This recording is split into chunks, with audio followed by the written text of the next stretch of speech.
Hello, everyone. How awesome it's been so far, really. Right from the creativity to the historic aspect that Eric brought, and then Anne's creative aspect and sound aspect.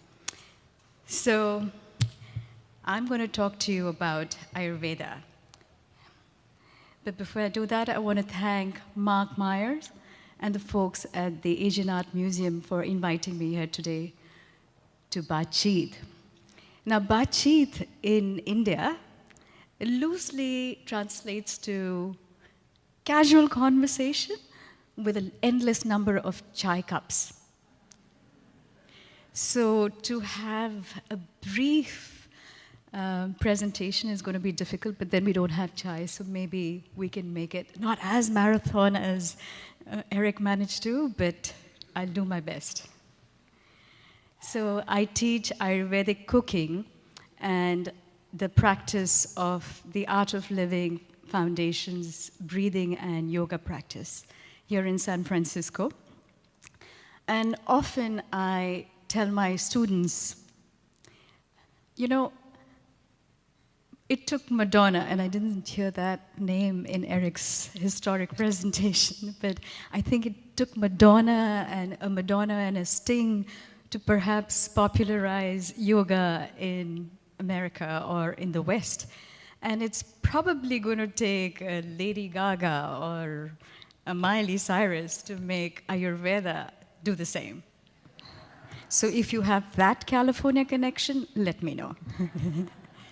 But in the meantime, I'd like to share my perspective on Ayurveda, yoga, and the California connection. So let's get started.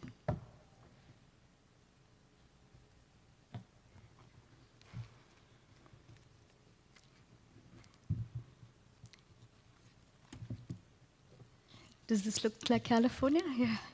So translated as the science of life, Ayurveda is an ancient traditional medicine system from India. It is a sister science to yoga based on the principle of balance and harmony with oneself and with nature. So while Ayurveda focuses on the healing aspect of life, yoga focuses on the psychological, physiological, and spiritual aspects. So balancing mind, body, and spirit with the 5 elements of nature, which is space, air, earth, water, and fire, Ayurveda sees each individual as a unique combination of these 5 elements. The elements are associated with personality characteristics. So by nature, if you're a fiery personality, and I'm going to give examples of each of our speakers, Eric, or creative personalities, and air personality like Anne, and I think we'll all relate to it individually as I talk more about the same in the presentation. So for example, here we're talking about how healing through Ayurveda works. So it's about engaging your senses, yeah?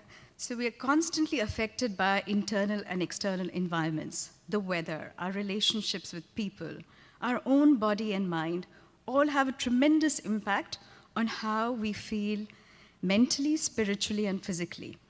Like the element of earth enables our sense of smell, the smell of rain or dry soil, the fresh aromatics of lemon zest, or of warm and sweet, freshly baked bread. Aromas can stimulate hunger, reduce stress, or make you cringe. They may even bring back special memories. The element of water allows us to taste. Through taste, we utilize proper diet and herbs. In order to taste, we need water. If we have no saliva in our mouth, we cannot taste. How something tastes in our mouth affects our mood and influences our sense of well-being. Including all 6 tastes is how we do this.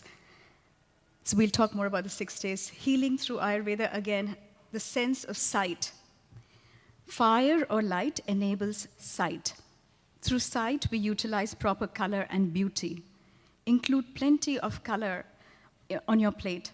Fresh, bright, colorful veggies and fruits, reds, purples, greens. Just The more the color, the more the phytonutrients. And then air. Air gives us the sensation of touch. Through touch, we heal ourselves and others. Eat with your hands whenever possible to feel a deeper connection and satisfaction. Also take a few minutes to massage using herbal oils. Finally, space. As Anne mentioned, through sound, we utilize music and sound energies. So food is, in effect, talking to us. And if we innately understand what it's saying about how we are interpreting the sensations through our ears, nose, mouth, eyes, touch, engaging all the 5 senses, Ayurveda way of healing is through food. So here, we're becoming aware of our unique composition of the 5 elements. We can better interact with our environment when we become aware of these 5 elements. Broadly, there are Vata, Pitta, and Kapha. The Vata dosha is predominant with air and space elements. So the Vata personality is like the wind, light, cool, dry. When balanced, they are creative, enthusiastic, and lively. When imbalanced, they're prone to anxiety, irregular digestion. They tend to be slightly built and quick in their thoughts and action. Food that brings them to balance is sweet, sour, and salty tastes. The Pitta dosha is predominant with the elements of fire and water. They tend to be moderately built and sharp and focused in their outlook. When balanced, they are warm, friendly, and intelligent. When imbalanced, they are prone to anger, irritability, and aggressive behavior. Sweet, bitter, and astringent tastes help bring them into balance. And then with the Kapha personality, there is a predominance of the water element. And they are naturally tend to be, when not in balance, lazy, but when they are balanced, they're active, they're lovely friends to have. And then the California connection. One of the key pillars of living a lifestyle based on Ayurveda is the importance of eating locally and seasonally. Nature is at its best around here, like very few places anywhere else in the world, including India. We have nature at its very best, I have to say. I feel really blessed to be living in California in these times. The cool coastal fog is perfect for growing fruits and veggie, making California the fruit and veggie basket of America. Almost 90% of most produce comes out of California. It's a huge number and also debatable, but this is the climate and soil partly.